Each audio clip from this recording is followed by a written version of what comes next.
What's going on, everyone? Welcome back to another episode of Pixels Podcast. We have a news-packed show for you today, so we're not going to muck around. We're going to be discussing a lot of the gaming news that happened over the last week, and this includes the new Diablo 2 remake, a new Star Wars Knights of the Old Republic game, the big, thick vampire ladies in the new release trailer of Resident Evil. We've got the Godzilla vs. Kong trailer to talk about, and the absolute shit show around the Xbox Live Gold price hike. We're then going to be ending on what I would consider to be a confronting and very, very aggravating topic of the Madden Twitch streamer Buckkerz. But that's going to be our stream for today and our podcast. And if you do want to help support this podcast anymore, it's very, very easy. All you have to do is just listen, give it a rating on whatever platform you're listening on, and you can even share. Links to all my socials, including my new podcast Instagram page, YouTube, Patreon, Facebook, etc., are all in the description of wherever you're listening to this on. Let's get into the show, and we're going to go ahead and bring in Karlec. Karlec, welcome to the show. Thank you very much, brother. How you doing? Good. Yourself? Friggin' hot. It's very, very hot today. Yeah, and the cool change came in nice and early, which is good. For those who don't know, Australia's going through a bit of a heat wave at the moment, being in summer. Yeah. I live in a brick house with one shitty fan, and that's about it. So I am probably sweating on camera, so you're just going to have to deal with my beautiful clamminess. Beautiful. You can lick the sweat from my pits. Good start. Ooh, Good start. Just got to sell ourselves strong. Alright, now you're on another social, so I don't know, we might have to get you onto a paid gig here soon. You're not very much like an intern anymore, are you? Not really.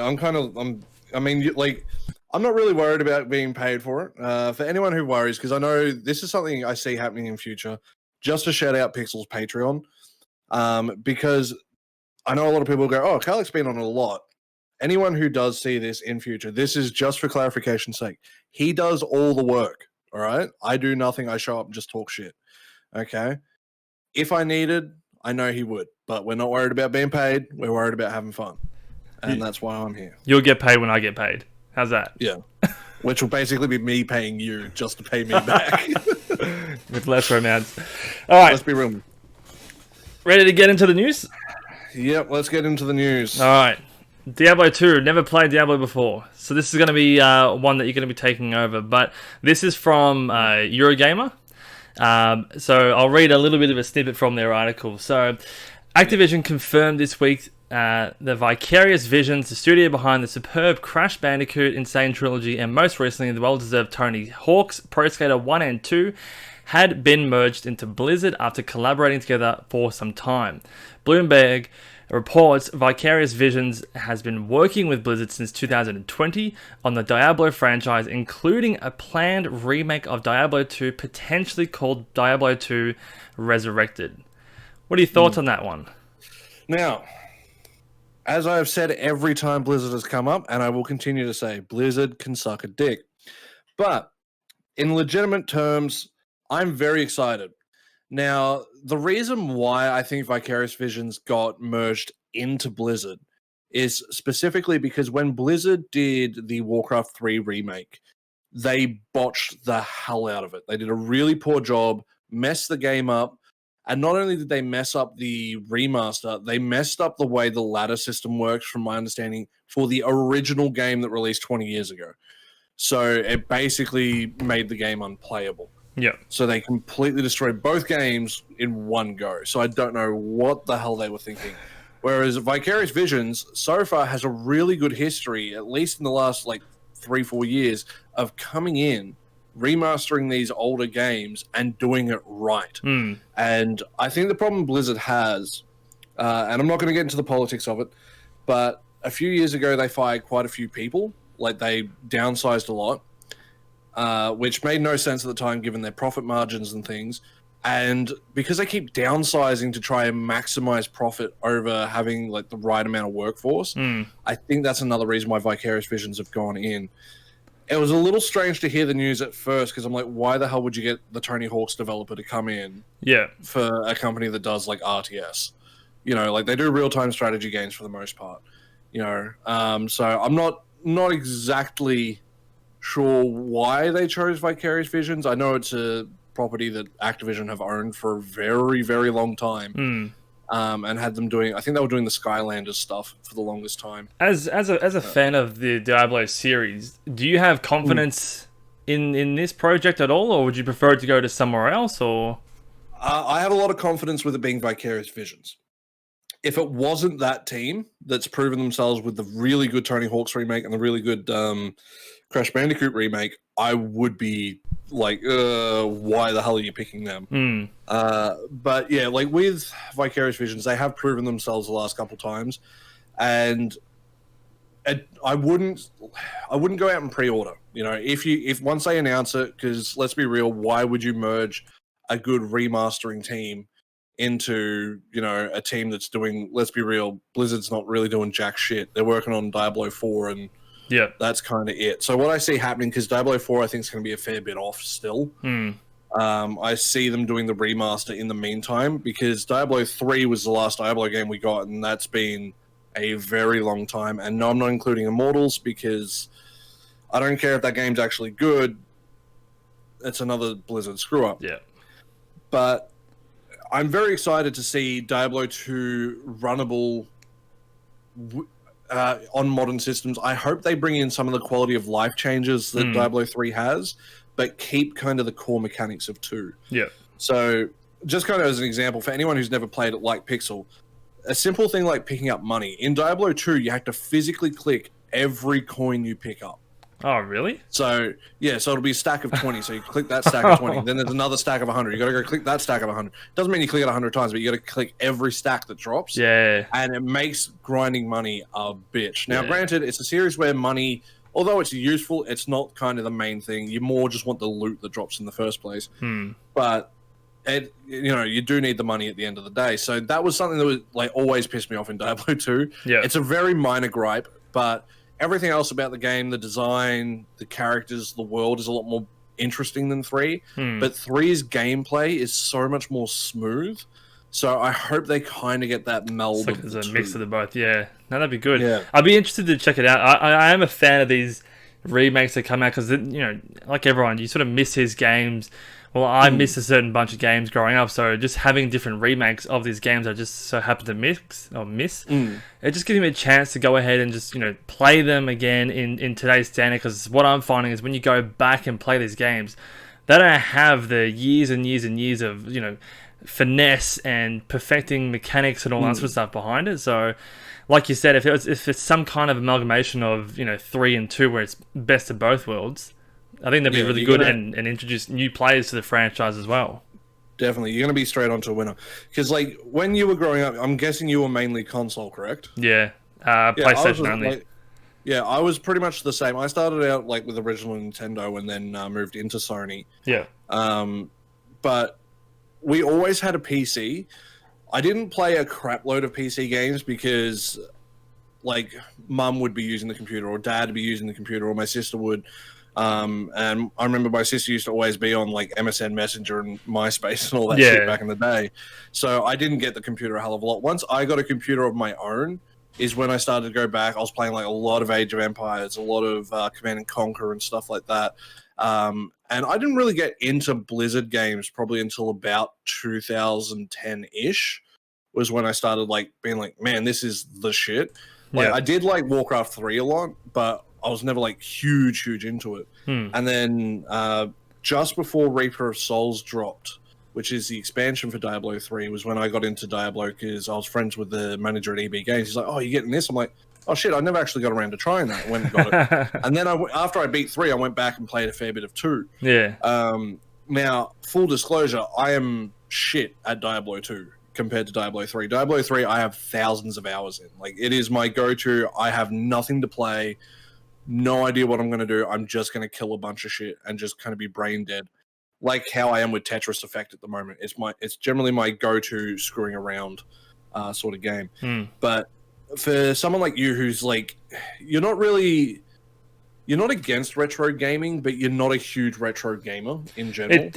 I think it's a good thing for you to be able to kind of pick the game up with a nice coat of paint on it. Yeah, So for me, I like playing the games that I obviously did grow up with and familiar with. If I pick up a game that I've never played before, and it has 20 years of missing mechanics and game design and all that. Because let's be honest, back then games were chunky. Oh yeah, they were chunky as hell. You know, when you speak to someone about, oh, this game's amazing, you know, and they're telling you based on nostalgia, and then you're going into it with, you know, fresh eyes, you're like, damn, this is... Like, back then it would have been amazing, but you're bringing with, you know, today's standard with it, so it's... Yeah, so just having that remake, as I said before, it gives people who haven't played it, or potentially new fans, that fresh coat of paint, as you said, and it sort of makes that sort of transition to playing an older game with a sort of a newer skin, or just, you know, just everything's a bit more tight, if you will. Yeah, the more modern, fluent controls. Yeah, exactly. Like it's going to be a lot more responsive. Yeah. Because, like, just a quick little brief history of the Diablo series. It basically came out in 97 for Diablo 1. It was December 31st, 96, so semantics, kiss my ass. But basically, it came out in, like, pretty much 1997. Then 3 years later, we get Diablo 2. Then 12 years later, we get Diablo 3. Yeah. And that's why I think Diablo 3 plays a lot better than Diablo 2 to someone who's never played that type of game before. Yeah. Now, you've technically played this style of game, but it was 2 hours 3 years ago when we played Torchlight 2. And anyone who knows Pixel knows he is the type of guy, unless he kind of gets to sit down and really invest himself in it, he has a hard time to play a game once and then kind of try and come back to it again. And I'm the same. Like, if I'm going to play a game, I want to sit down and actually invest myself. Yeah. But if I play it for like 5 minutes here, 5 minutes there, I'm just going to be like, it's not for me, because I can't invest my time into it. There's got to be a hook. Yeah, but Diablo 2 is over 20 years old. Yeah. You know, it's coming up, you know, it's almost 21 years old. So I'd love to see it play a lot more modern. Yeah. I'd like to see maybe even if they go for the full aesthetic, the full builds and everything like that. But I wouldn't mind seeing them do like a full-blown remake rather than a remaster. In the sense of redo the sprite work, but do it in the same art style. Yeah. And everything. Because, I mean, the game, let's be honest, it's 20 odd years old. It looks rough. Yeah. There's very few games from that time period that look good. Yeah. Like, you can mod Diablo 2 to make it play a lot better, which is one thing to keep in mind. But, you know, again, if you're never played the Diablo series and this remaster, remake, whatever it is they plan on doing comes out in the next couple years, avoid Diablo 3, go straight to that. Yep. Now, again, personally, do not, under any circumstance, pre-order it, especially after the disaster that was Warcraft 3. Wait and see. Because Blizzard have had a habit of the last few years, actually even longer than that, for a fair while now, of promising things they aren't delivering on.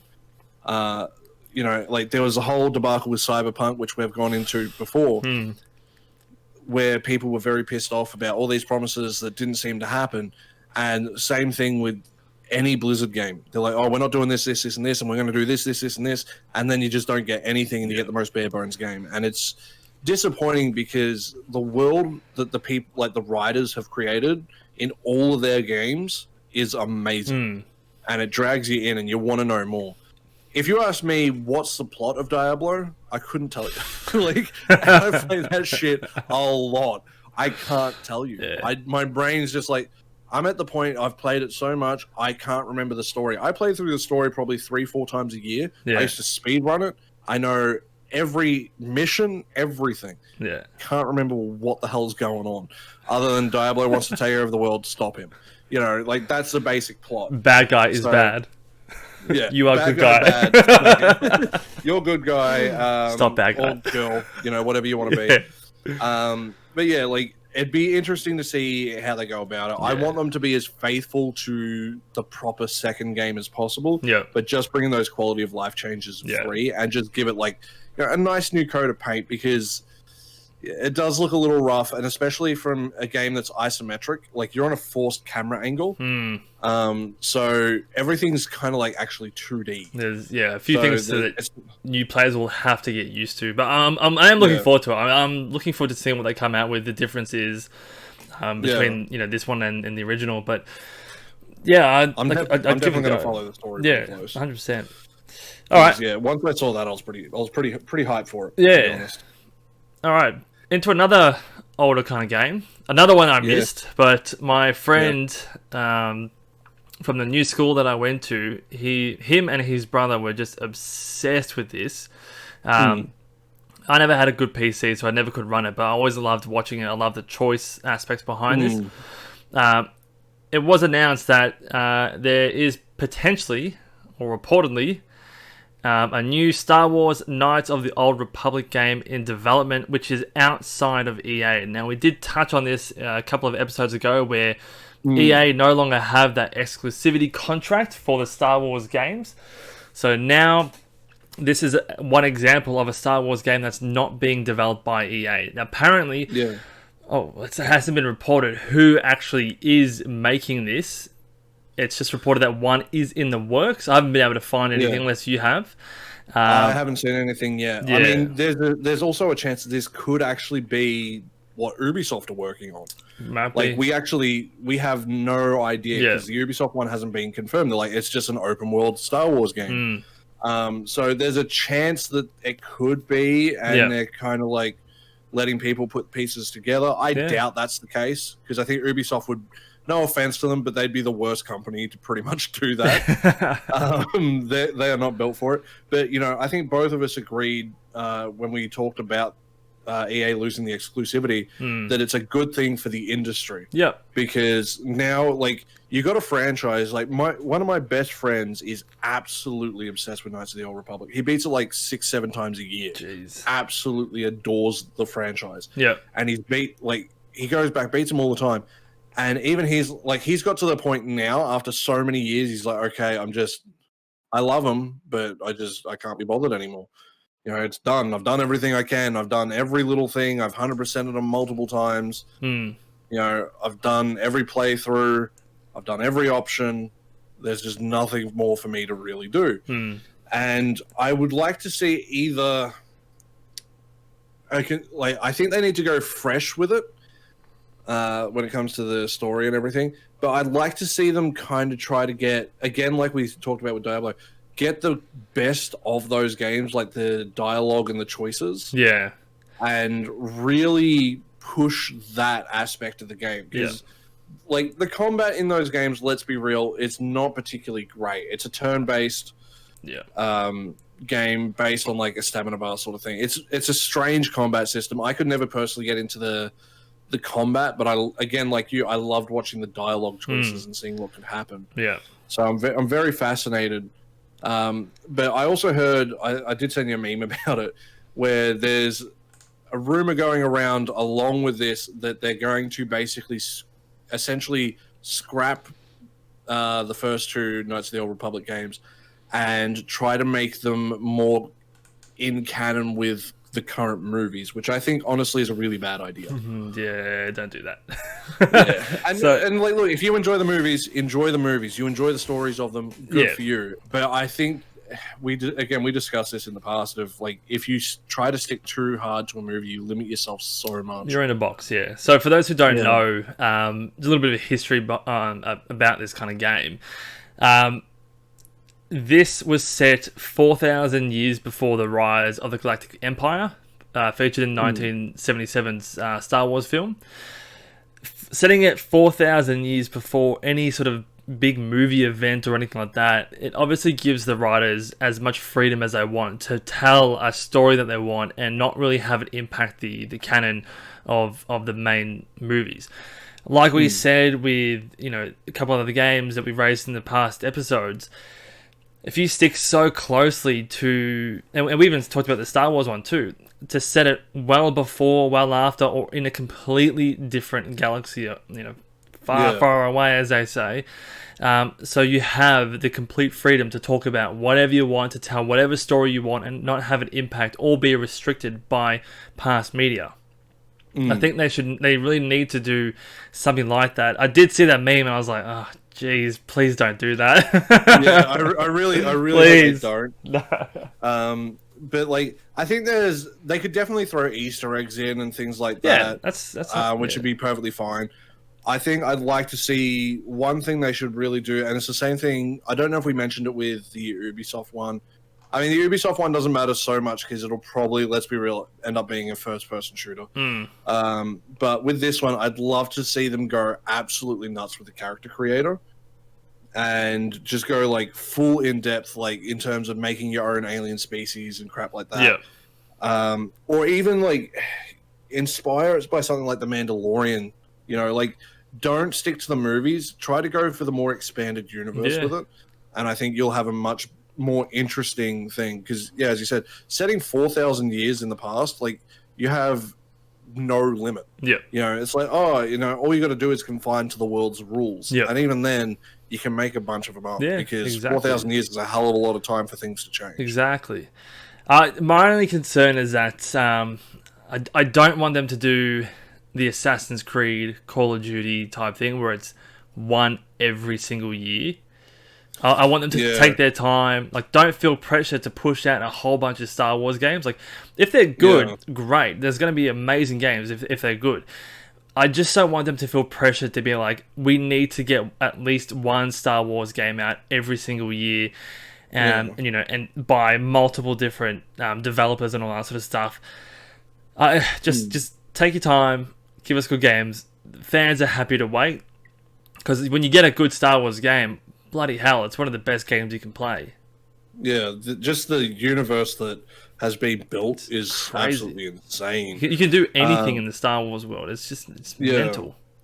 Because like, I'm kind of with you, but like one counter argument I'll have to like the yearly releases is if you have, you know, say 4 or 5 developers, like different companies working on these games, that means every game could have like 4 or 5 years, you know, to basically develop. It would be a bit of burnout on the like consumer. That's what I'm thinking. If we're getting like say a competitive shooter from someone like EA, and then we're getting, you know, open world action game from Ubisoft, and then we're getting, you know, like a full in-depth RPG from who knows who else. Yeah, you know, like as a consumer, it sucks. Like if say you can only purchase 1 or 2 brand new games a year, you know, it really sucks for you to be able to go, okay, well, like especially if you're a Star Wars fan, to go, okay, well, I have to get Star Wars because that's, you know, that's my shit. Yeah, and that's one of your 2 purchases you might be able to make that year.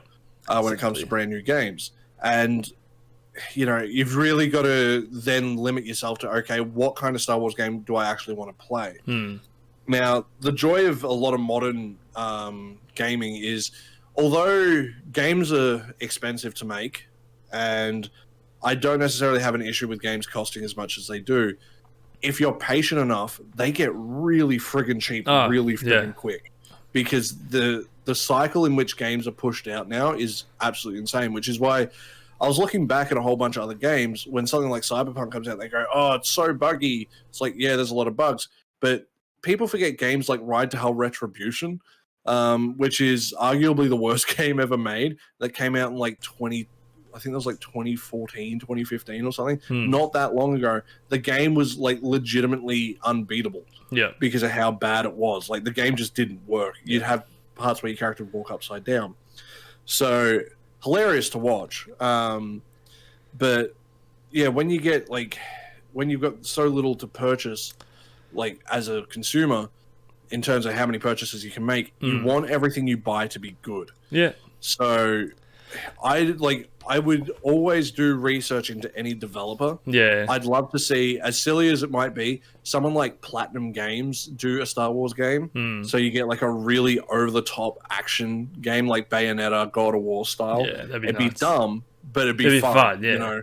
But if Platinum Games make it, every Platinum Games I've played has been fantastic. I've never played a bad one from them. And it's the same with CD Projekt Red. Like, they've got a lot of faith from me personally. I understand where people after Cyberpunk have their issues, but do your research. Again, you know, I'm a big advocate for do not pre-order. That's what I was about to say. I purely just don't pre-order anymore. Yeah. I don't feel a rush. Like I might be excited for a game. I pre-ordered once, and that was with No Man's Sky, and then I learnt my lesson, and I never got a pre-order ever again. That's not to say I don't trust, you know, Hello Games and all that stuff, because they stuck with it, and they really did provide a good game. But Hello Games earned the faith. Yeah, you know, exactly. they earned the right to have their faith. But when a game company is like, we're promising all this stuff to me now, I'm just kind of like, yeah, let's just wait. Maybe 1 week until, from after it's released, when everyone's had a chance to play it. They put in, a couple hundred hours. I'd always give it like 3-4 days.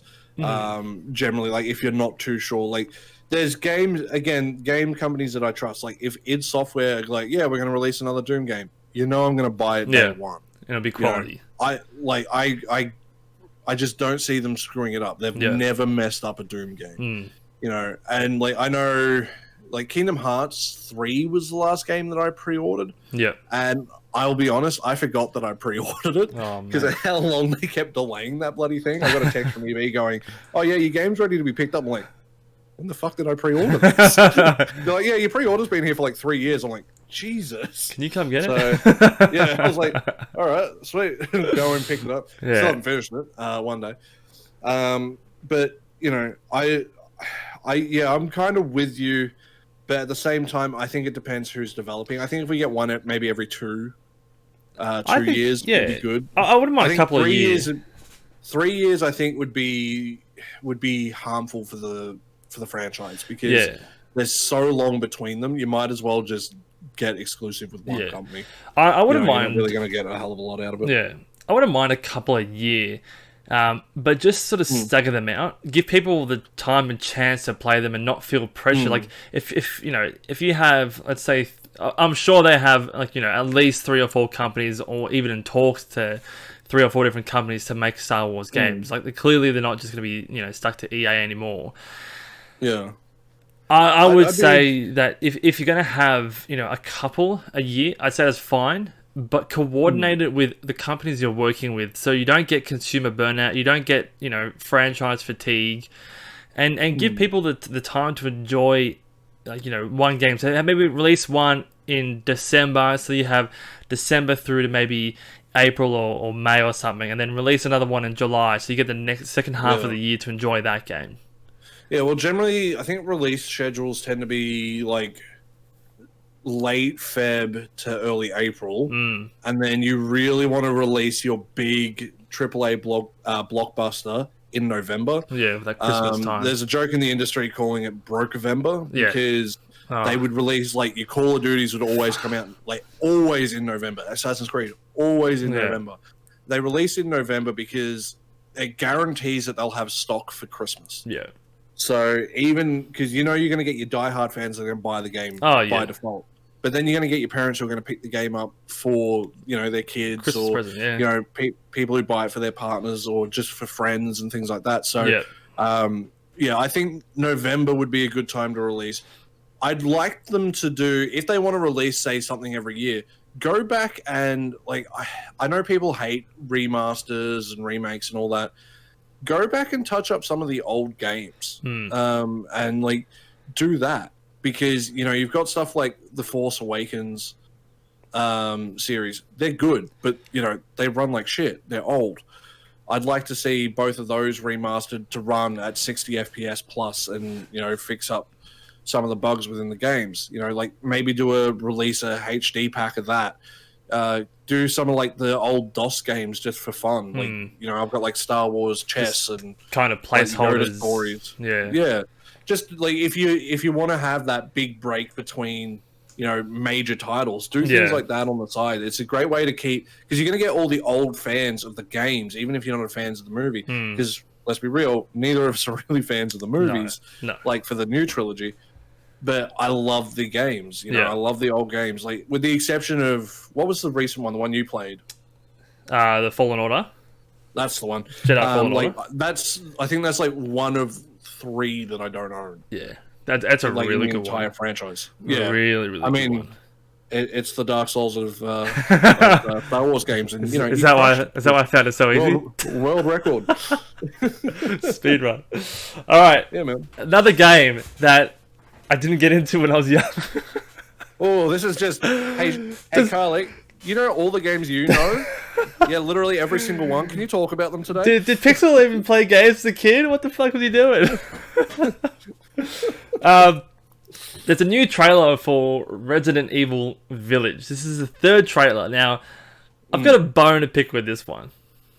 Right? Oh, you got a bone, all right. Alright. Yeah. Let me tell you, modders are going to have an absolute field day with this one. So Mate, they already had a field day with the old Resident Evil. Mate. So I'm watching this shit. I'm like, alright, I'm ready to just Feeling a little bit lightheaded from the blood rush. I'm ready just to fill up my pants with a bit of feces. Get the shit scared out of me, you know? Any kind of good resi game will give you that spooky vibe. I didn't get that from this. I didn't get it from this one. Didn't get it. There's some giant, thick mummy vampire lady. Capcom, I swear they did this just to fuck with everyone. It's great marketing because it's getting people to talk. Brilliant. But you got this. Sorry, before you finish, I bet you hentai artists were like, shit, they beat us to it. They're on it. Yeah. Like, what do we... When Pokemon Sword and Shield came out, once they announced... What's her name? It starts with N. Nesta or something, who's like the water gym, I think. Once she was announced, within 5 fucking minutes, one was made. Yeah. I haven't seen a hell of a lot because I think Capcom, with the design of the character, everyone's just like, well, yeah, there it is. Like, there's not much more we can do. Just go to the trailer. Yeah, we're good. But yeah, so there's this big mummy vampire lady, and there's already people like, yeah, she's thick. I'd let her sit on me. Blah blah blah. I'm like, you know how the internet is. And then there's these little like, I don't know, these other like couple of girls that have the blood going down their face, but then they've got, you know. I didn't feel scared. It's the point I'm trying to make. I'm trying to word it right. You didn't feel scared because you were more aroused. You're thinking with the wrong brain. It wasn't even... I ain't gonna blame you. I'm a metalhead, right? I know right now I'm wearing a white t-shirt, but 99% of the time I'm in all black. I listen to pretty much nothing but death metal and all that. And I know a lot of like goth emo scene kids. And that's all I saw. I'm like, dude, this is just like 2004 all over. It wasn't even like I'm scared and aroused. It's just like, nah, we're just full around. I'm just good. You know, I'm going to play this for enjoyment only. Like, there's nothing about this that is scary. Yeah. Like, I'll go into a little bit of what my actual problems so far with the game are. Just keep it professional. I need to compose myself. Fuck. All right. Okay, so my problems with it. One, too much clothes. No. But realistically, my problems with the game is Ethan, the main male character, although he's set up reasonably okay from 7, I don't know how the two are going to connect. That's what I'm very curious about. Now, they might explain it in the trailers, and my brain just is like, duh, dickhead, you do not understand. Which is quite possible. That does happen. Like, I had to watch the Godzilla vs. Kong trailer like 10 times before I actually started realizing things. Holy shit, there's a big ape. What the fuck? Where did he come from? I'm like, why is he so human? What the fuck? Anyway, but also the whole point is that's a huge bitch. She is meant to be a vampire, and I'm like, I get like zombies, but like the zombies made sense within the world. Was there anything that shows she was a vampire? Did I just miss that? They basically said she is. Oh, I was distracted by her personality, I think. Yeah, her 2 giant tracts of land. Women, look, we're being disrespectful because we're men. It's okay. I'm going to get you taken down, and I get off scot-free. But in all seriousness, the problem I have is I'm like, I don't get why vampires. Yeah, it's very weird. Just how they describe that.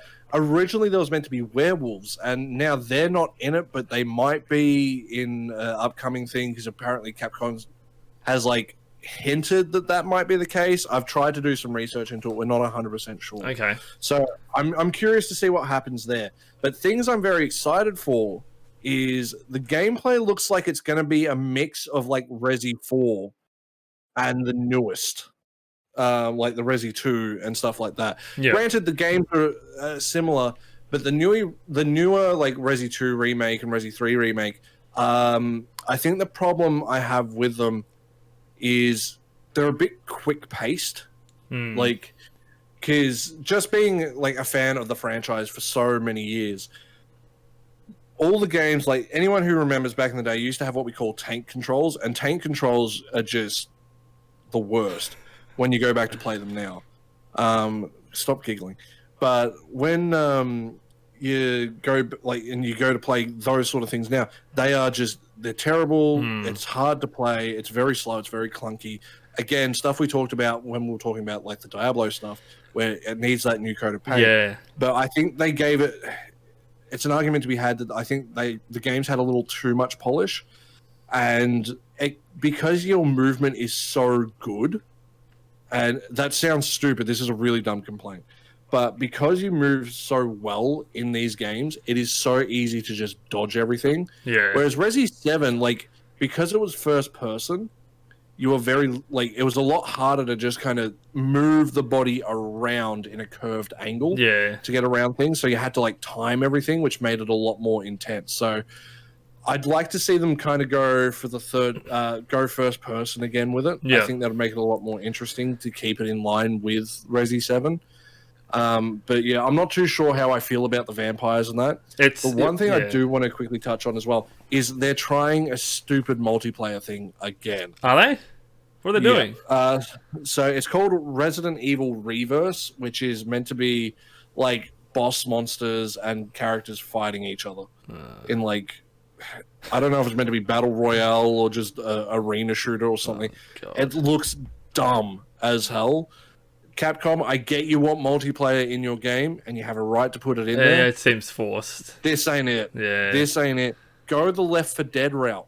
Yeah. Go like, what was it? Like Zombie on the Wii U, which you can get on PC these days. But the whole point of like, you know, one person plays a survivor and they've got to complete some missions, and the other person just places stuff. Like, I think they tried that. I forget what the actual game was called. But the Resi game they did of that, which was only a couple years ago, was just crap and unbalanced. If you're gonna do it right, and you'll have a great experience for everyone. Yeah. But from what I've seen so far, I am not excited for it at all. Yeah, it's like a 4 to 6 player deathmatch thing, and it just doesn't suit. That is weird. So when I was watching the trailer, like, I've played, I think it was Moment 2. My mate tried to show me one ages ago, and I'm just, again, I never got into it as a kid. I don't have the nostalgia for it, so I went in playing it a couple of years ago. I'm thinking, well, you know, this is shit. I know a lot of people. I think you should get on the Resi 2 remake. Yeah, like straight up. You will very much enjoy that because although it's a horror game, there's not a lot. It doesn't rely on jump scares a hell of a lot compared to the first game. There are still some of them. But just the way the game is designed is very good. Yeah. Like, it really does hold up. So if you were going to play a Resi game, Resi 2 Remake is the one to go for. Yeah, so he was showing me the original, and I was just like, it is clunky. But then... Yeah, the original, it is dated. I have it on PS1. I love it. Yeah. But, you know, I haven't played through it for a very, very long time because growing up, I used to be, like... Anyone who knows me now knows I don't give a shit about horror stuff. I love it because I think it's funny. But if I play, like back then, I played anything horror related, I'd shit myself and give up straight away. Yeah. But I actually didn't grow up playing Resi or Silent Hill. I actually started with the Clock Tower series, which is one of the weirdest friggin' game franchises I've ever seen. It's just this dude with a giant pair of scissors running around trying to cut you in half. I'm like, what, are the Wiggles going to come out and give me some safety scissors? Like, what the hell? There's nothing threatening about this, like, 4 foot tall dude, like, hunchback walking at me, like, clicking some scissors.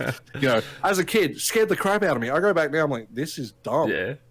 This is really stupid. Yeah. I love it, but it's dumb. But, yeah, I think it's going to be interesting to see what they do when it comes to... I can't pronounce her name. I'm just going to call her Lady Dimmy. Because I can't pronounce the full name. I do apologize because it's meant to be like Eastern European from Romania and stuff, and I'm bad enough with English names, let alone trying to translate their names. But I'm curious to see how her character will go. Will she play a Mr. X style of just relentless hunter, or will she go for? I'd like to see them go the more psychological horror aspect. I hope they do that. Yeah, because like just seeing the trailers, like from someone who's not a fan of it, but I've watched the trailers as they've come out. It's always kind of interested me, but I just never got around to playing it. But this one seems, I don't know, it seems very out of place. I don't know if they're just trying something new. Yeah, I think, as I said, the whole vampire thing and being in Europe doesn't feel quite right. Yeah. Granted, 4 was in, I think, Romania as well. I can't remember. It's been a long time since I played 4. I watch playthroughs of it all the time because I think it's a great game to watch. But yeah, 4's like the only one I think set in Europe. The like majority of them are set up obviously in America. Yeah. And then 5's in Africa. And the one in Africa makes sense given the world they'd built. 5's not a particularly great Resi game, but it's a fun game regardless. 6 is back in America and is an absolute shit show. Yeah. Basically, 6 should not exist. I love it. It's fun. It's fun to play with other people. It's fun to riff on, but it's not a good Resident Evil game. It's a good action game. Yeah. And then 7 was a fantastic return to form, and then obviously 2 and 3 were remakes. Yeah. But yeah, I'm interested to see what they kind of do.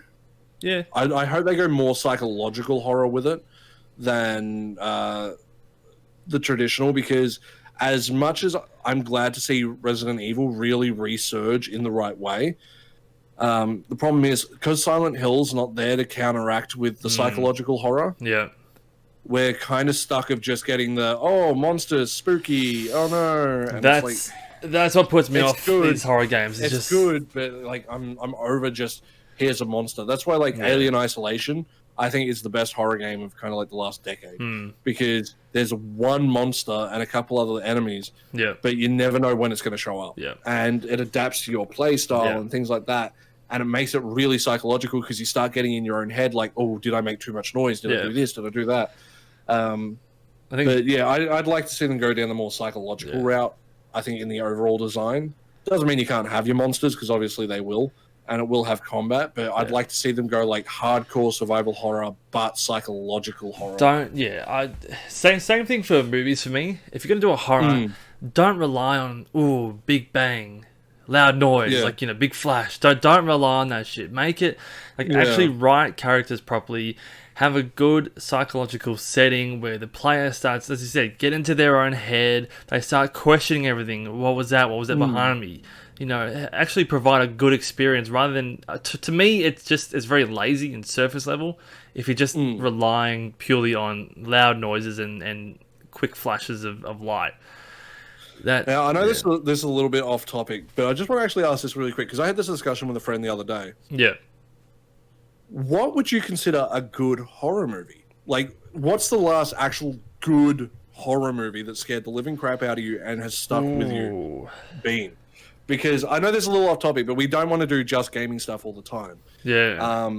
And I was thinking about that because I'm like, I think about my favorite horror movies, and a lot of them are B-rate, crappy gore fest, slasher films, but they're not scary. The last movie I think that legitimately scared me was Candyman, because it did that. Granted, it was technically a slasher film, but not really. It was more of a psychological horror, and that movie always stuck with me, along with a French film called Who Killed Bambi, but it's a remake of an old version, and it's not a great movie. Like, it's a good movie. It's not a great movie, but it's probably one of my all-time favorite films because you're questioning whether the lead is a faithful narrator, or whether they're lying about things or messing things up. So I'm very curious. Like, what's the last horror movie that actually scared you that you can remember? That actually scared me. I liked Sinister. Oh no, not Sinister. It was Sinister. I think it was called. It's been ages since a horror movie has actually properly scared me. That's the thing. Like, going way, way back, and I think this is because I was fairly young when I watched it, was The Ring. The Ring definitely stuck with me when I was younger. Yeah, but this is I the went thing back and watched that not long ago. Have you seen the Japanese Ring? Yeah, that's what scared the shit out of me. So good. So good. Watching that and having it be a lot better than the American version.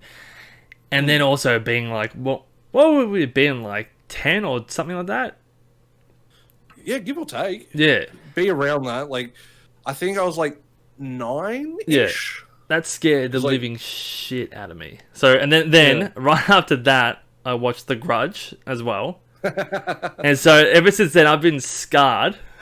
Like, any little, like Japanese monster movies. anyone that's coming out of a well, or looks like they just stepped out of the shower in a gown, that has their hair covering their face. I'm like, nah, you stay right over there. I don't want anything to do with you.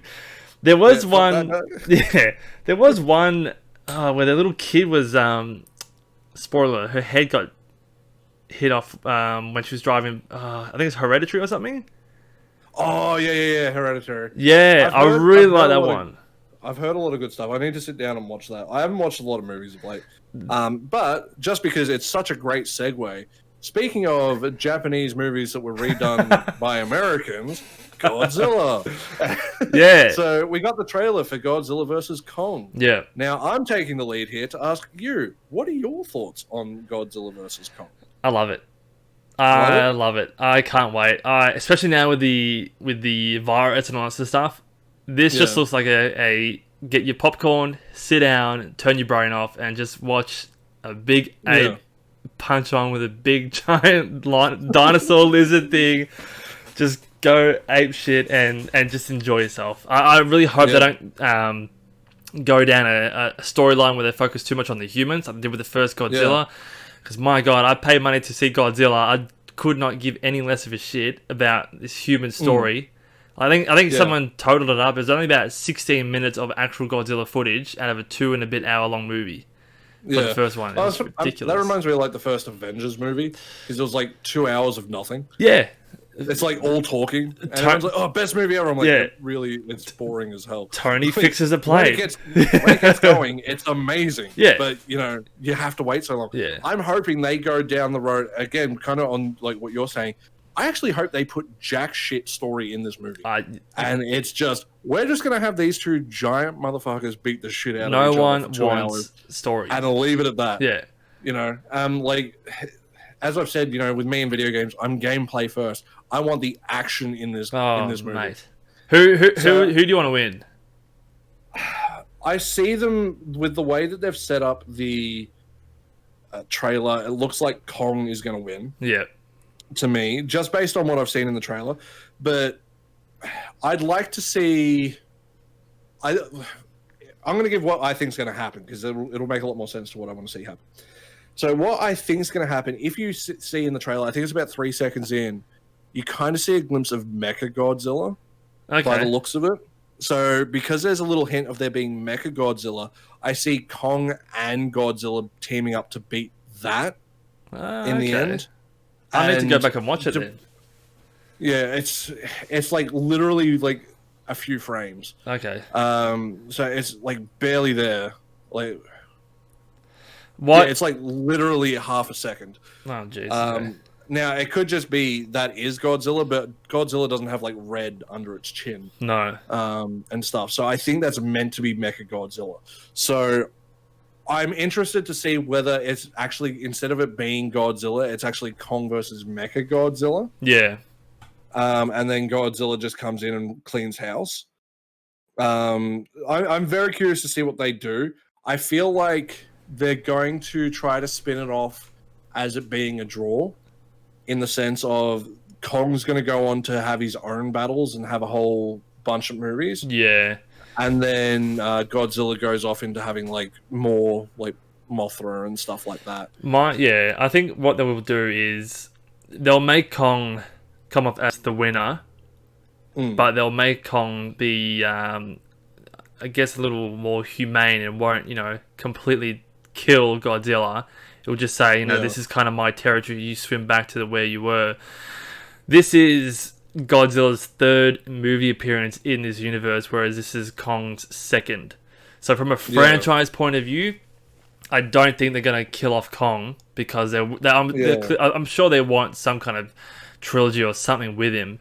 But I also don't think they're going to kill off Godzilla, because they have a lot more to tell with him. I just think they'll just, have Kong clap him around for a little bit, might say it's a draw, or he pins him down, and then some other threat comes out of nowhere, and then they rest on, this is my territory. You go back to wherever you came from. Godzilla swims away, and then happy days, destroyed city. Yeah, I could see it being a thing going forward of having the two team up as a as a partnership for maybe like another movie against a whole myriad of monsters, which I think would be an awesome movie to do, to have like 2 versus 5, and they've got to like really team up and use their unique abilities. But like, I'm interested to see how human they make Kong, because the way that his intelligence is shown is it kind of shows, from at least from what I can tell from the trailer. I mean, you can't judge a movie completely off a trailer. It's a 2-minute snippet of like a 2-hour movie, but Godzilla in the trailer just looks like unbridled rage, whereas Kong looks like a warrior. Yeah. In the sense of, he's not necessarily going to be as strong, but he's a shitload smarter. They're making Godzilla look like an asshole in this trailer. Yeah, so that's why I'm interested to see if it's Mecha Godzilla. Yeah.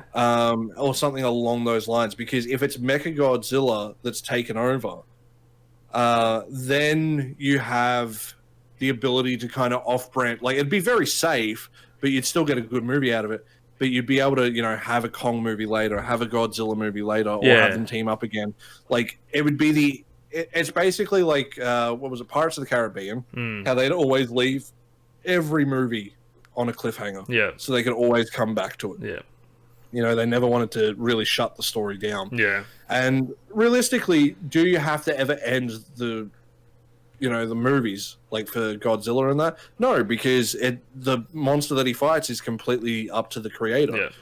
It's the same with like Marvel and all that. Like, as much as it's basically the same plot line every movie, you can still have a very damn good movie of going, okay, well, good guy versus bad guy, adversity, bad things happen, good guy comes back, wins. Good guy wins. It's always going to be that. Even in a Godzilla movie, that's what happens. Yeah. Unless they want to go down the deep end of going, okay, let's go back to our more traditional route of when Godzilla was the bad guy, like back in the 50s. When he just came out and just started destroying everything. Yeah. Now, I haven't seen the original Godzilla for ages. I do have it on DVD, like the original Japanese movie. And it's a phenomenal film. If you've never seen any Godzilla movie, watch that before you watch any others, and it'll make you appreciate what we have now. Oh, yeah. And that's not including effects and all that. Yeah. But the movies are just a lot more interesting now because it's not so one-dimensional with the character. So, as I said, I'm very curious to see if they do go down the Mecha Godzilla route, if they're going to have other monsters in there. Interesting, yeah. In which, if they do, I'm very happy they haven't spoiled that. Yeah. If that like little snippet at like 3 seconds into the trailer is Mecha Godzilla, that's a really good way to do it. It's just a subtle tease for anyone who knows anything about it. Yeah. I'm just excited for it. I think everyone deserves just a good popcorn flick, just to turn your brains off. If it is safe to do so, go back into the cinema, and if it's not, it is releasing on the same day on HBO Max. I think it is as well, so you can either watch it at home. Is HBO Max available here? No, not yet. Fuck you. Fight me, HBO. It'd be a streaming service that I would sign up to, because it's just bringing out everything. It'll probably be on Foxtel. I think Foxtel have the right. Yeah, but look, don't quote us. Do your research. Yeah. But I just think, like, if they do it right, and it's just everyone's going in just wanting 2 giant monsters just beating up on each other. If you can give us something like that, don't involve the humans too much and be like, oh, this person can communicate with this one and that person can communicate with that one when she has a doll. Like, no one cares. Just get these 2 big motherfuckers punching onto each other, and that's it for 2 hours. Give us another Pacific Rim style movie. Yeah. Don't give us a Roger Corman B-rate. We don't need story. 20 grand. We don't need story. 6-headed shark attack, raging caged redneck gators, or whatever the hell you want to call it. Mind you, I collect those movies. I love monster movies because they are dumb and hilarious. But it's going to be nice to have a good high budget one. Yeah. So, as I said, I definitely agree. I think it's the sort of movie that doesn't need to focus on real story. Just have fun. Because, just have fun with it. Yeah. which is unfortunate because that's what they did with Star Wars, and it's a franchise that needs story. Just saying. And yes, I'm going to shit on Star Wars because Disney can also suck a dick. Pick your properties. Yeah, I'm just here to fight everything. I'm just an angry man. Speaking of people who can go suck a dick, Microsoft and Xbox bumped up their pricing for the Xbox Live Gold. Now, they did do a backflip after the wave of negativity that resulted from this, but I'll read this snippet out for people who weren't aware of it or didn't know about it. They basically went ahead and put up their Xbox Live Gold. Now, I don't have an Xbox, so I don't know specifically what this does, so you can explain it after. But it says the 1 and 3 month plans aren't much pricier at $11.31 respectively, only going up $1 extra and $5 extra respectively for the 1 and 3 months. The 6 months now costs $60 when it originally costed $40, so it's an extra $20 over what it was before. They also got rid of the 12-month membership. So if you wanted 12 months, you'd have to go ahead and buy 2 6 months, which means for a year of the Xbox Live Gold, you'd be paying for $120. I don't get the math on that. Yeah. Like it doesn't seem super logical in terms of like scaling. No. The difference seems a bit odd. But to basically explain Xbox Gold to you, it's essentially like PlayStation Network, how you need to have it to play online. Yeah, okay. Now, I won't lie, I kind of disagree with these services to an extent because, you're paying to play online. You've already had to pay for the frigging game. You're going to have to pay for your internet connection, the console, the power to run everything. And then you got to pay extra just to be able to play online with other people, which is why I've stuck to PC gaming predominantly over the last decade. Yeah. Because to me, I'm like, if I want to play online, I can just play online. Exactly. I don't have to pay some extra bullshit. Now, granted, there are games like World of Warcraft, Final Fantasy 14, that are going to charge extra. And the reason why they do this, for anyone who is curious, it is to cover server costs. At the end of the day, servers cost a shitload of money to run. See, I get that argument all the time, but then how can they do that on PC for free then? When the games are typically cheaper as well. A lot of PC games can run off the exact same servers. So basically, consoles are subsidizing. Okay. So PC gamers are getting a bit lucky, but it also depends because peer-to-peer, PC tends to be more consistent. Yeah. In comparison to consoles, because most people on their PC, like the actual tower, are going to be plugged in by Ethernet. Okay. Whereas most people on console are going to go by Wi-Fi. Wi-Fi, yeah. Anyone who plays proper online all the time will always go Ethernet. That's just common sense, more than Wi-Fi. Like, remember when you first moved into your place and you tried streaming Wi-Fi and it's like just so inconsistent. That went well. Yeah, because you didn't listen to me. And then you listened to me, get the cable, and then all of a sudden, no more problems. And same thing with my best friend, who is a tech guy. He's like full on into it. He's like, yeah, I don't have too much problems, like, because you can do everything fine just off Wi-Fi because he's not into streaming or anything. But we try to play like Star Wars Battlefront 2 together. It's something that so heavily relies on the connection. Yeah. And he's like, oh yeah, I'm just getting like a bit of rubber banding, like characters would move, or I'd shoot and the bullet wouldn't come out. And I'm like, well, are you plugged in? He's like, yeah, I'm going through Wi-Fi. I'm like, come over. I literally made him come over and steal my 25-meter Ethernet cable. I'm like, take that, plug in, and then we're good. Because my all mine's like set up right here, up one end. So I don't have the only reason I have that's for watching Netflix in the other end of the house. Yeah. But anyway, back onto the point. So back to Xbox, the price hike. I don't necessarily. Yeah, as I said, I don't really understand the scaling they were going with. I get the point is they want people to move to like the Game Pass, and the Game Pass, in my opinion, is a great service. Yeah. But the kind of the thing that's appealing, and it's the same thing with the PlayStation Network, and Nintendo have it as well, where with their online services, each month you basically get free games. Now, Nintendo doesn't really fully do that. They have a bit of a strange thing going on. But essentially, you'll get free games for paying for the online stuff. And it's a good way to kind of justify it for an everyday person. I might play online every couple weeks. Yeah. You know, but if I'm getting a bunch of games for free that are like single player, especially, you know, I can sit down and play these games and enjoy them.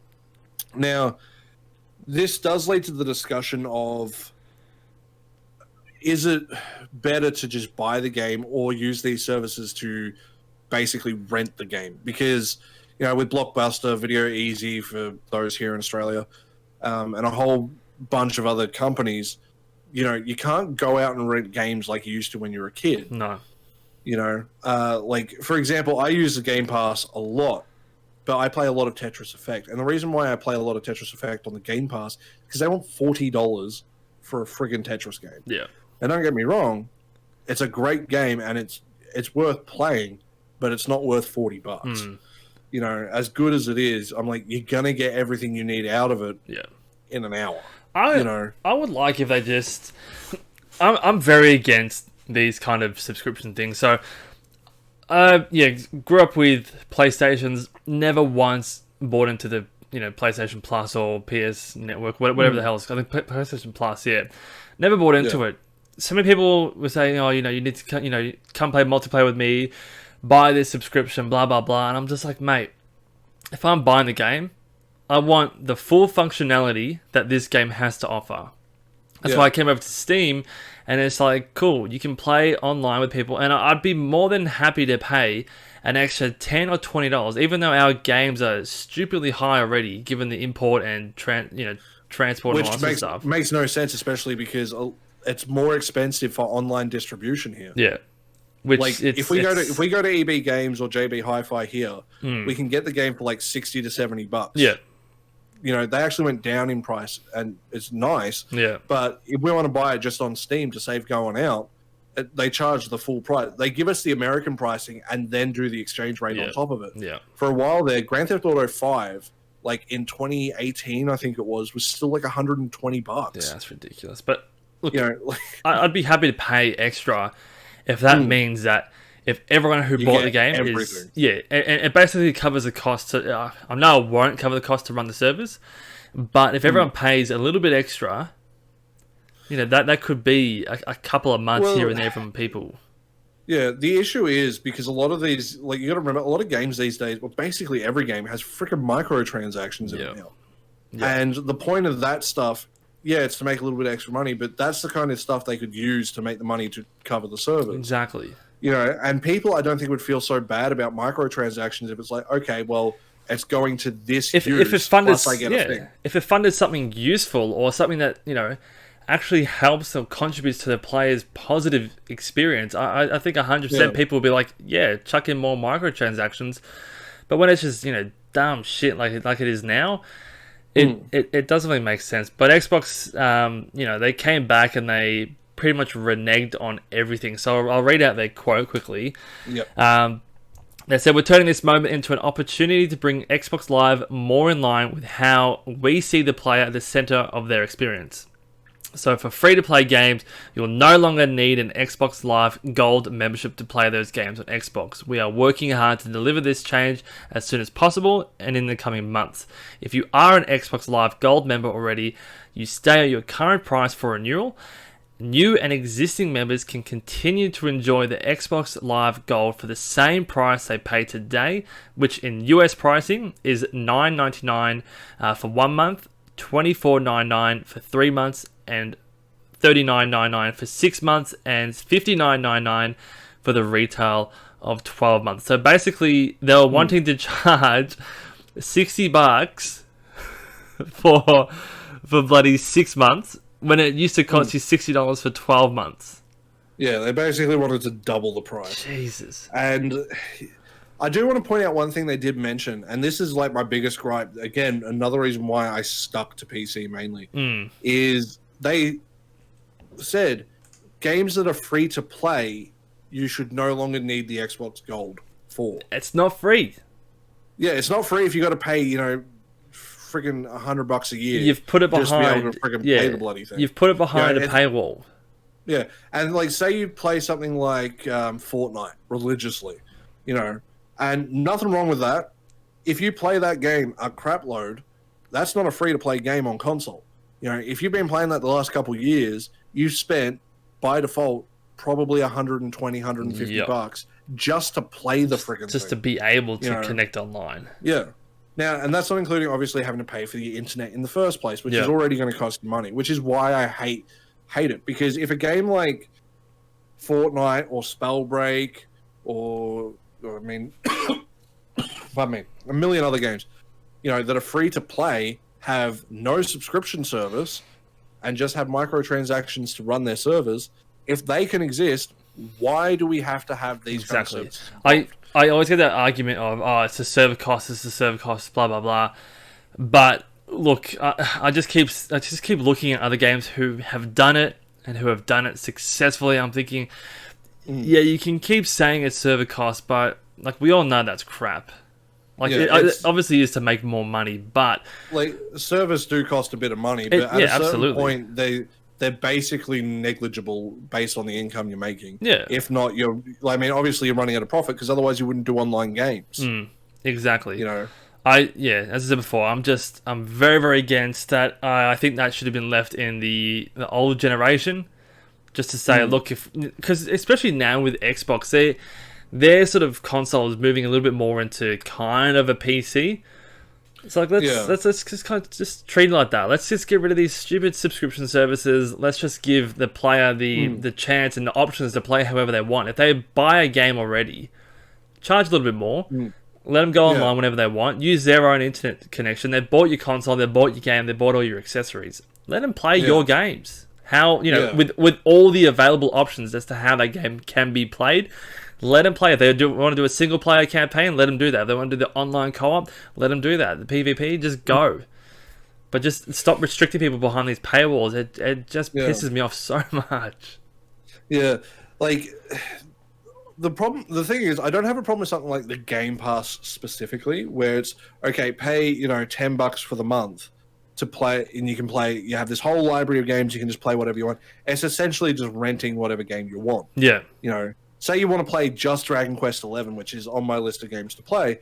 I've downloaded it, installed it, it's ready to go. I've paid my month subscription. That means I've rented the game for a month for $10 instead of having to go out and buy it. Because is it the sort of game I'm going to go out and play a million times in a row?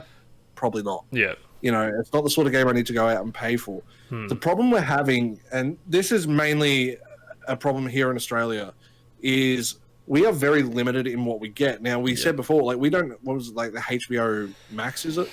HBO Max, we still don't have that. A couple of other streaming services aren't here either.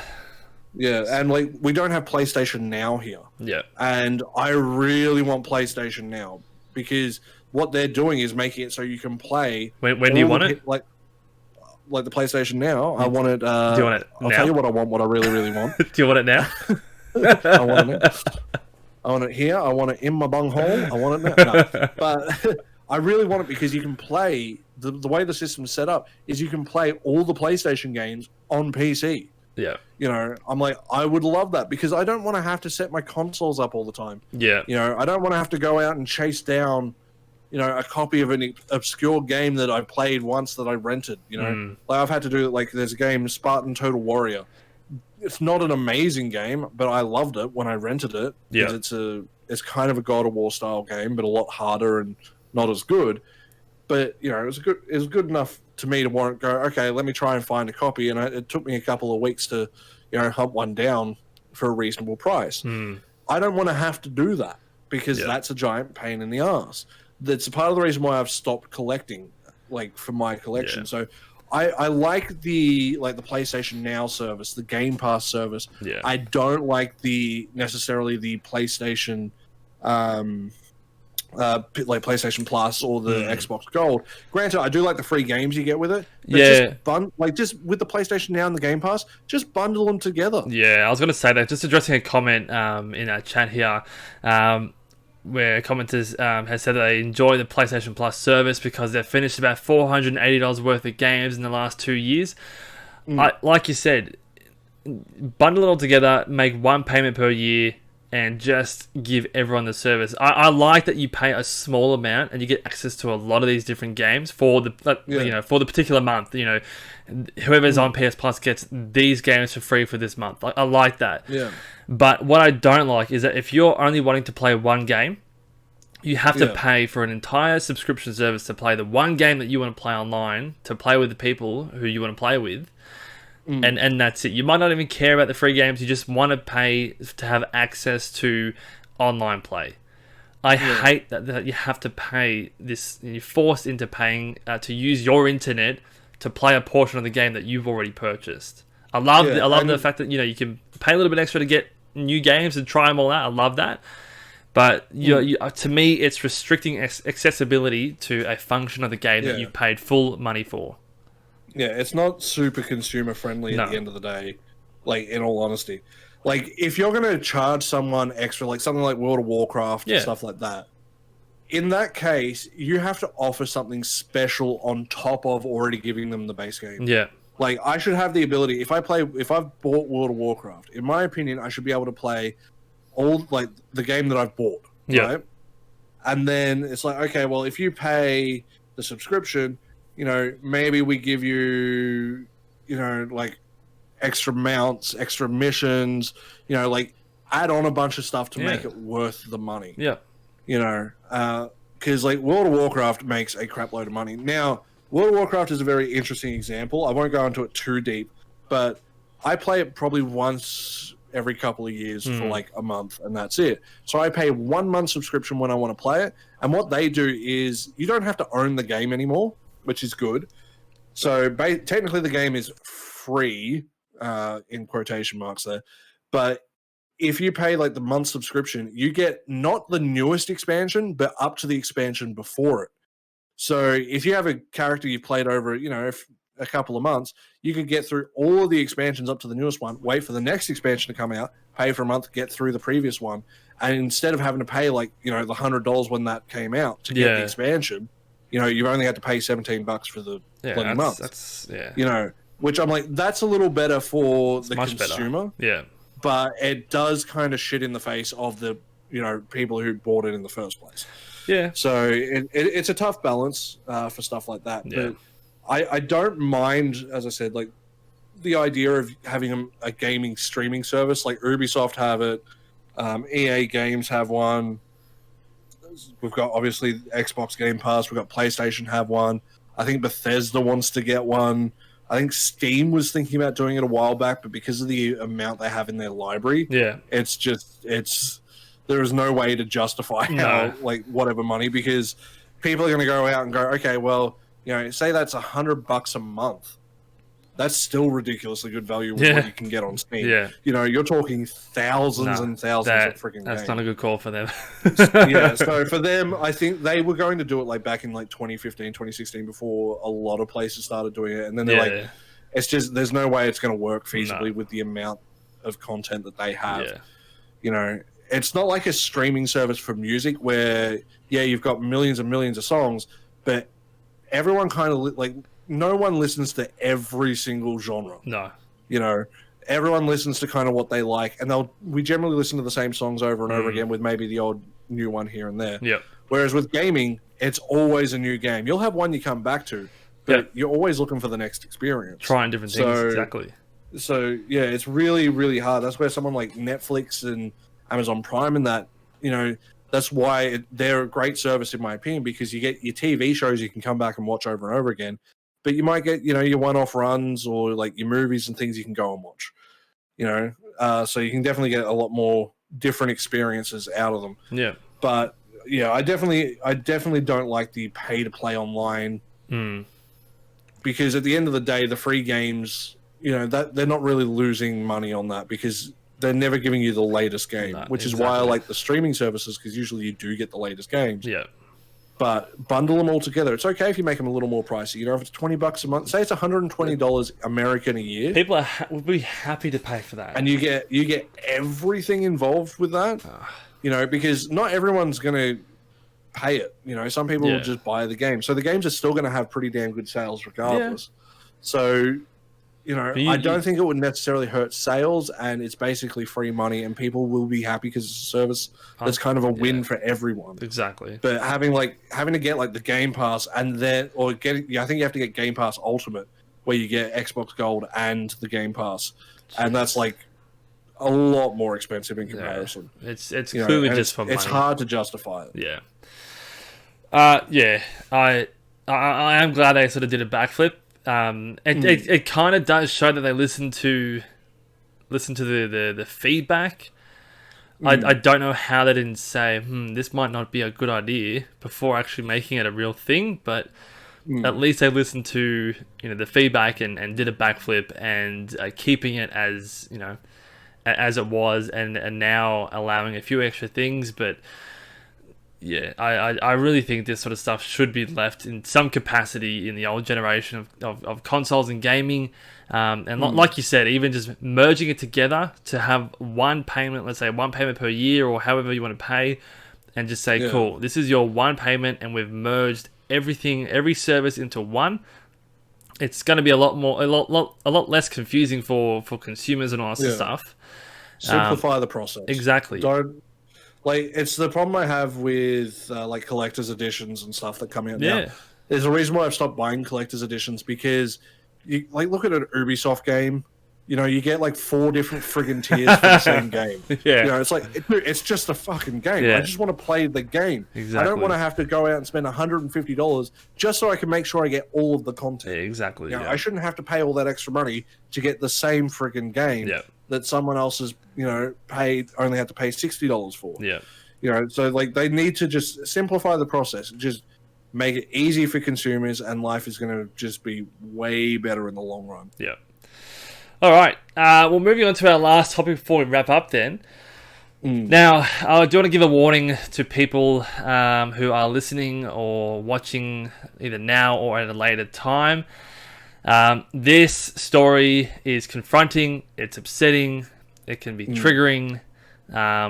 I'm sure most people have heard it by now, but I just did want to discuss it because I do feel it's important enough to discuss. So if you want to consider this to be, I guess, a trigger warning or anything like that, please take it at that. If you do get easily uncomfortable, I'd suggest maybe stop listening now.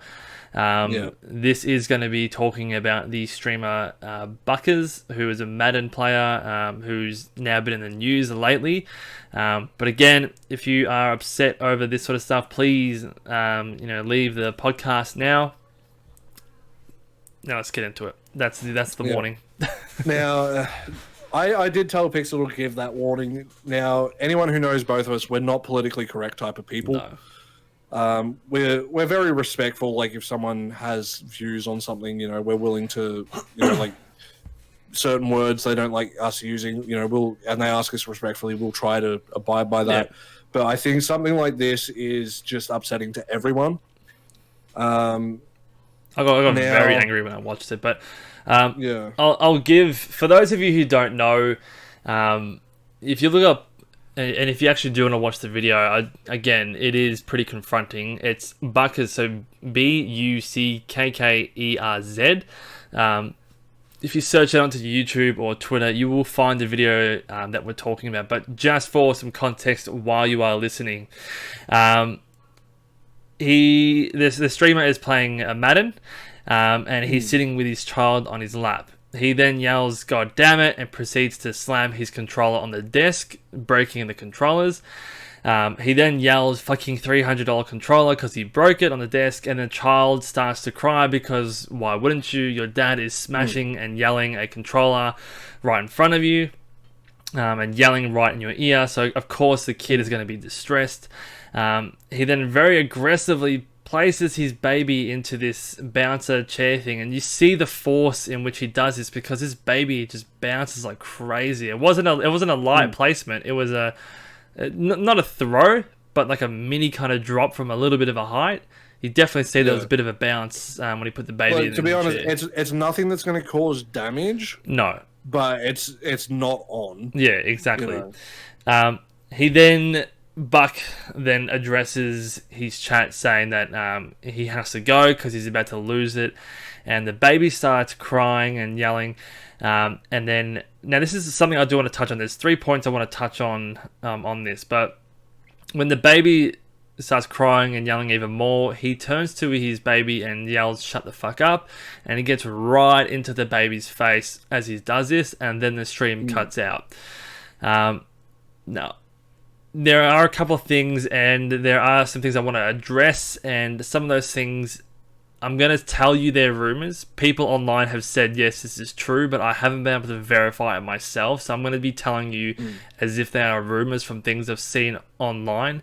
The people I've seen it from have said they've verified it, but haven't been able to provide any proof.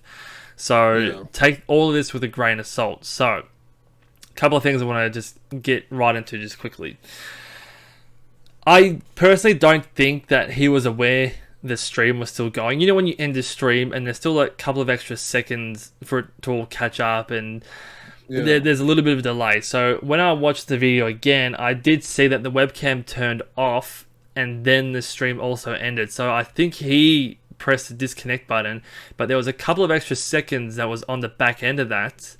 And then the webcam sort of disconnected. So I don't think he was actually aware that that portion was being streamed, which is also very, very confronting, because if that's how he acts behind closed doors and off camera, my God, it's holy shit, it's so confronting. And just like Amanzo said in the chat, you know, imagine what he does when the camera's off. It's so sad, you know, for that kid and for the family. Look, and here's the thing, I don't want to go into, oh, woe is me, my backstory, all that shit. I grew up in a very verbally abusive household. Never physical. But my dad used to yell at me a lot. And as someone who has gone through that kind of shit, you know, behind closed doors, what the nasty, nasty things that will be said. Yeah, just quickly, my dad has since apologized, and we've worked that out, therapy, all that good stuff. So, you know, don't worry about that. But as someone who has seen that sort of stuff, I can guarantee you, and I know that's a little bit hyperbole, it's a bit of an assumption, but to me, it would be pretty much guaranteed that this guy is saying worse things. Now, does that mean 24/7 he is like this? No. But it takes one time, you know, and you go, oh, but the game pissed me off. Well, my dad used to drink. You know, does that make it okay? No, it doesn't. Fucking grow up. It's a video game. This is a child. This is a kid. This is a baby. It has no fucking concept of what shut up means. Your own baby that you made. Yeah. Like, regardless of it being his own, like, how can you sit there and tell a baby to shut up? It's a baby. It doesn't know what that means. Exactly. Like, I know adults who don't know what that fucking means, you know? Like, but a baby doesn't understand body language. It doesn't understand tone. It doesn't understand context. So when you do something like that, that baby is now going to be terrified of him. You know, that baby is going to live in fear growing up, especially if he acts like this every time. Now, my understanding is this guy's deleted pretty much all social media, everything, and has tried to go underground. And to an extent. So I did some digging. Found his OnlyFans, eh? And this is one of the points I wanted to get into in a little bit. I'll knock off the next two just quickly, then we'll get into that. Now, some people are saying, you know, again, rumor that the mother was at work when this all happened, and when she was contacted at work, when she saw the clips on Twitch, apparently kicked him out, won't let him see the child again. I can't verify that. Hopefully it is true. I'm hoping that's true, and more power to her. Again, another rumor that Buck, or his first name is Edward, has apparently been arrested 6 times by local authorities. However, there's no, you know, I can't find what the reasons were, but his mugshots are floating around on the internet as well. If his mugshots are out there, he's probably gone to jail for something, or at least been arrested, not necessarily gone to jail. But it's pretty obvious. Like, you don't get mugshots without reason. Exactly. Now, going into what you were saying, so again, take those things as a grain of salt, do your own research. I did my research, and I found those from people who said that they're verified themselves, but I'm still telling you as they are a rumor. Going into what Karlec was talking... got the physical proof. Going into what Karlec was saying about his social media. So, he has tried to scrub his social media, because obviously this went viral very, very quickly. As it does. However, his Twitch is still there, and I got a big problem with everything that's going on. On top of everything else that's going on, obviously that's a lot more serious, but Twitch haven't done anything about this guy's account. You can still find it, with clips from 3 months ago where he's still yelling and screaming and swearing in front of his kid. The kid's getting startled and jumping in this chair. And the account is still there. Now, he did change the name to I'm Sorry because of all the hate that he's getting. But I won't read the full name out. I don't want to share that. But basically, the guy's not worth your time, okay? If you're listening, don't even bother interacting with him. So he's changed his name from Buck or whatever, Buckkerz to I'm Sorry, preceded by a whole bunch of digits. But I went onto his clips and he's deleted everything until up about to... Yeah, so from a couple of days ago all the way up to about 3 months are all gone. But from 3 months back, they're still there. And the first clip you see, the most recent clip, is him yelling and swearing with his kid in the back. I'm like, mate, you have been a piece of shit for a long time. This isn't a once-off kind of thing. Now, people online, again, are saying that he's, manic depressive and manic bipolar and blah, blah, blah, and he wasn't taking his medication. I can't verify that. I'm just seeing people say that. But, look, either way, the evidence is there. This isn't the first occasion where he's done this. Again, like people in chat are saying now as well, whether he was aware that the webcam was or wasn't on, if he's that comfortable saying that, let's say, he knew that the webcam was on, he was, turning it off, he's still smashing controllers and all that stuff in front of his kid knowing he's live. If he knew he was live and he told the kid to shut the fuck up, that's even more concerning. More concerning on top of that, if he thought he was off camera and then that's how he really acts around his kid, I just feel so sorry for the kid. Definitely. I just want to touch on one thing really, really quick before I go into my main point. Again, you've said this is rumor. I haven't seen any proof myself either of the missus kicking him out and not letting him see the child. Anyone going through domestic abuse of any kind, male, female, daughter, son, cousin, brother, whatever, get help. Yep. There is help out there. I don't care. I know some people go, oh, it's impossible for guys or it's impossible for women.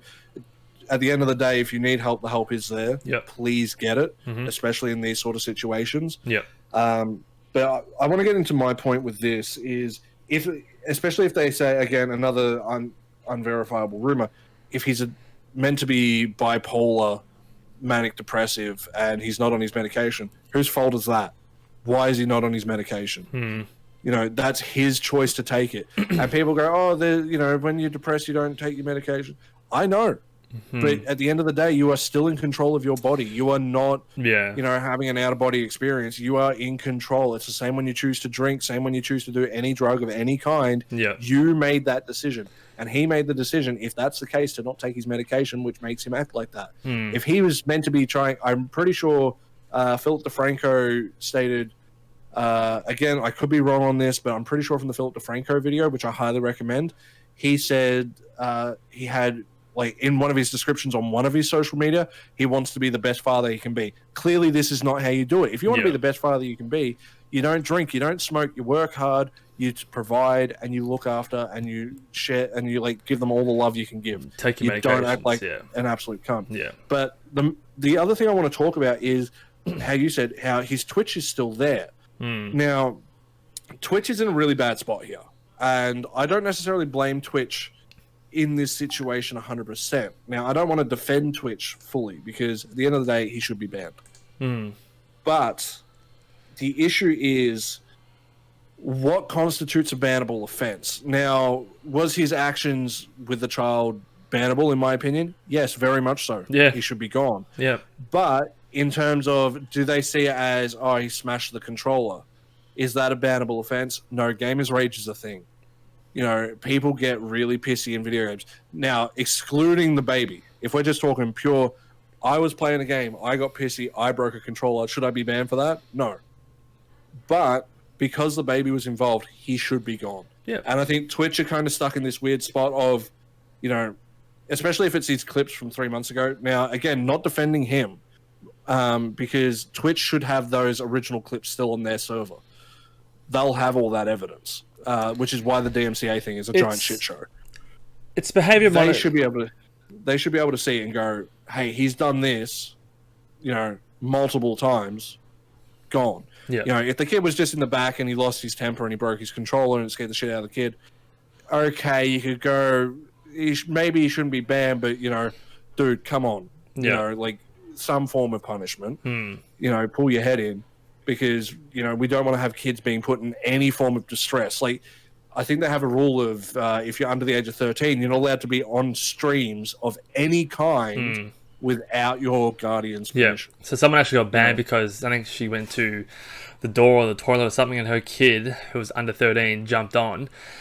And she got banned. She did get unbanned, but just from that, just by her innocently going down to the toilet or the door or whatever, and her kid just happened to walk in on the room while she was there, she got banned. So that sort of leads me to say, well, if she was so easily banned after doing something so innocent, why hasn't this guy been banned? Now, I understand, you know, if you have a kid or whatever, but it's all about behavioral modification.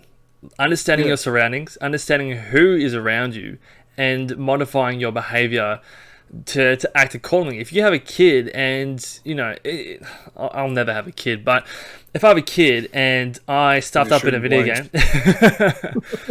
if I had a kid that was sitting next to me, right, and I stuffed up in a video game, I wouldn't be thinking, all right, let me go ahead and just smash this controller in front of them, make them cry, and make a really shit scenario for everyone, for the kid, for people watching. I'd be like, oh yeah, that was the kid that was playing, that was their mistake, and just make a lighthearted joke out of it. You learn to have fun with it. Exactly. Like when I was working as a teacher, pretty much full time. You know, anyone who knows me, I swear and say a lot of very offensive things, just generally screwing around and inappropriate jokes. When I'm around children, I am very well behaved. Yep. You learn to do it. It's, again, behavioral modification based on who you're around. And I think, I'm hoping this isn't the case. I just thought about this. The reason why I feel Twitch might not have banned him, and I think it's the same thing that happens with people like Alinity, Pokimane, all that crap, which is a giant debate that'll never end. But the reason why they don't get banned is because I bet you he's bringing in a crap load of money for them on ad revenue of people coming to send this guy hate. I hope that's not the case. They'll be running ads. I guarantee it. They'll be getting ads off everything that plays, and they'll take every cent, and then they'll ban him once it dies down. I bloody hope not. And I'm because there is no reason. I can understand, okay, we have the weekend, sure, but if he's not banned by the end of today in America, now, a reminder, we're filming this, the 25th of the 1st. This is currently 9 p.m. in Australia. So we're like Australian Eastern Standard Time. So we're very far ahead. If he is not banned by the end of, you know, the business day Monday in America, I don't think they're going to ban him until, you know, they've made their money off it. Because, you know, there's going to be like Guardian articles and things like that are going to come out. And, you know, they should. You know, we need to raise the awareness of it. And again, as you said, it needs to be that behavioral modification. You need to learn, especially if you're going to be a parent, behave yourself. Yep. Because your actions can really determine what happens to other people, especially young, impressionable children. As I said, I grew up with, at the time, a very verbally abusive father. Now, does that mean that I, you know, copied him? No, I did the opposite, but not everyone does that. A lot of bullies are bullied because of their parents. You have no idea the impact that's made. Yeah, it absolutely ruins them. And if it's happening at such a young age, as I said, that child is going to grow up scared. Yeah. And that is not what you want. That child deserves so much more. And Buckkerz, if you're out there, go fuck yourself. Exactly. Right? I think with like straight up, go fuck yourself. With Twitch in such hot water over like basically everything they've been doing in the last couple of months, this to me, correct me if I'm wrong, but this to me seems like such an easy win where it gets a little bit of confidence back into Twitch to be like, okay, look, they're not just, you know, out of touch with their community. They're not out of touch with the people who use their sites.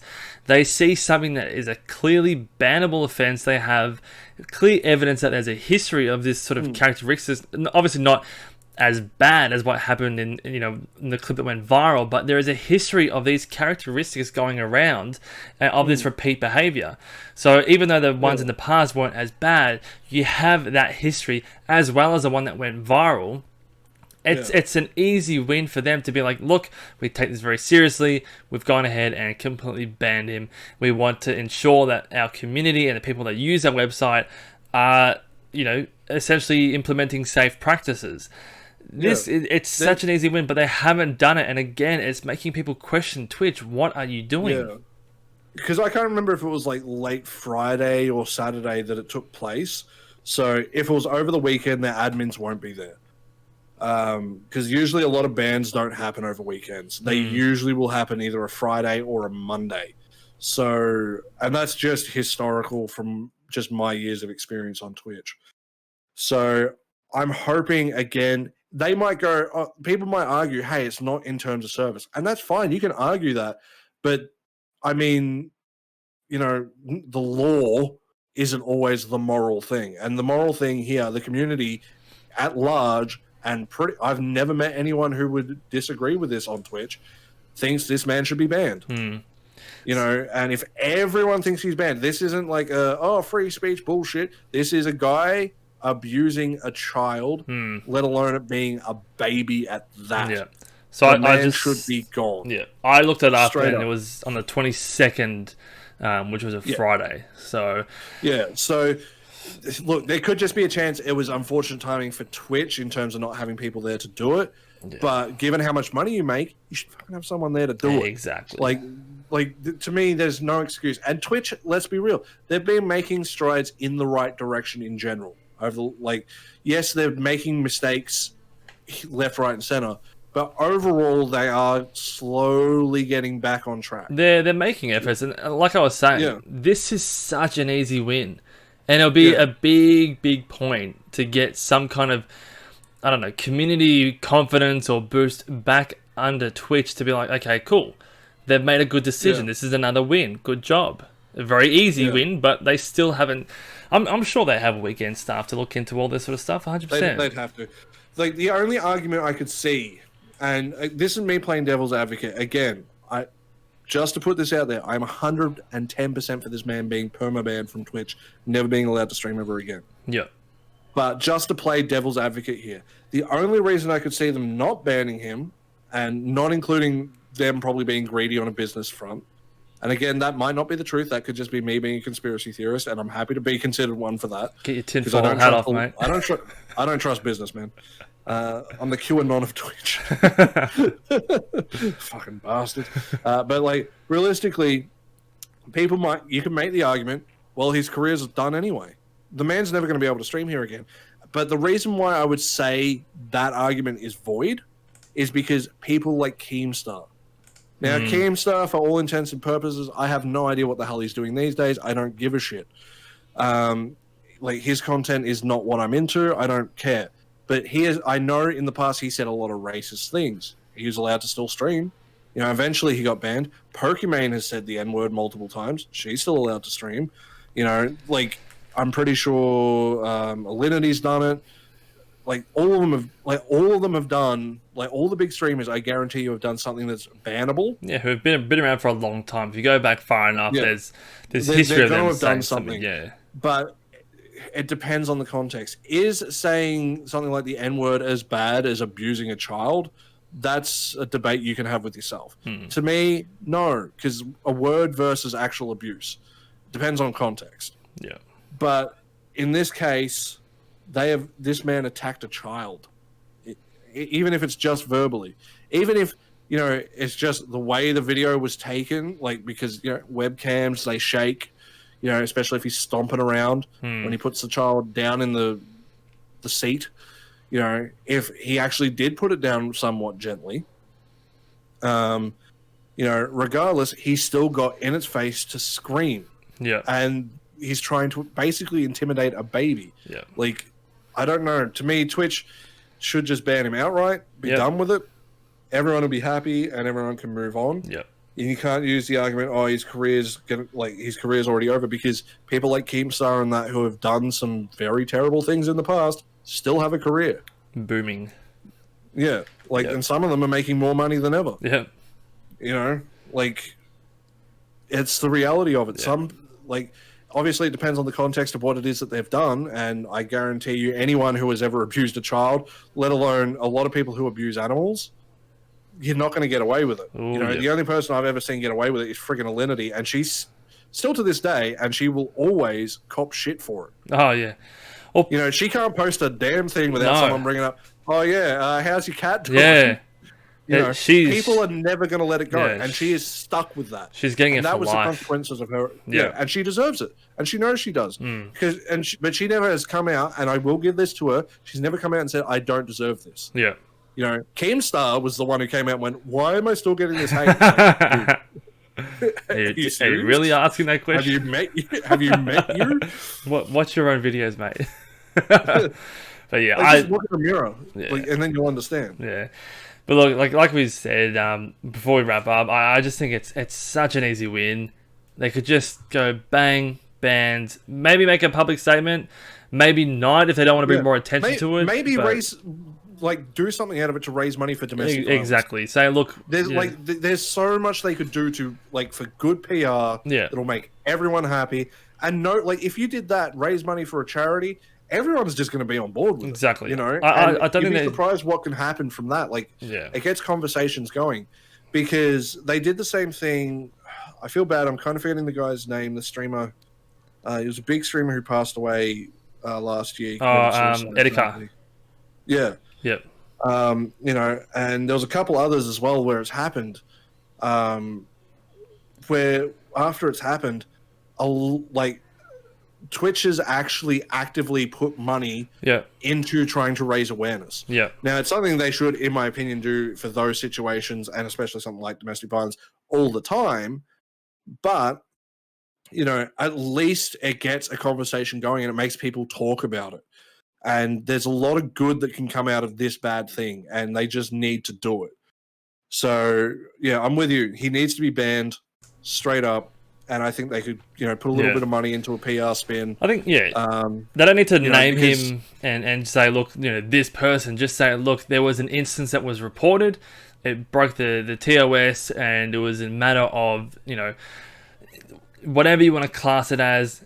And then do it, as you said, a positive spin. If you yourself, or if you know anyone who is, suffering from, violence in the home or anything like that, here are some services that can help. If anyone wants to donate to assist these services, here are some links. Yeah. Especially in the year that we've had. Oh yeah. Where everyone's in lockdown. Yeah. Again, this is a reason why we said, please get help if you are in these situations. This is the worst possible time to be stuck in that kind of position. Exactly. So because you have literally no reprieve from an abuser. Exactly. So yeah, I definitely like to see Twitch make a bit of an effort on that front. Yeah. I know the problem is obviously they're owned by Amazon, and Jeff Bezos is an absolute cunt. And I will fight him if I ever met him. Square up, your bald-headed nutsack-looking motherfucker. But legitimately, at the end of the day, they could do so much. They're a $1 billion company. Yeah. There is so much, and that's just Twitch. We're not talking about Amazon. We're just talking Twitch itself. Twitch itself could do a lot. Yeah. Let alone what Amazon itself could do. Amazon could basically revolutionize the world with the kind of money they have. But they won't. So God no. Because Jeff Bezos is like, no, I need to be like fucking Smaug from The Hobbit and just keep hoarding wealth. Because that's going to make everything fucking better. Yeah. Piece of shit. All right. Well, on that note, I think we'll wrap up then. Anywhere or anything else you want to add to anything that we've discussed, or?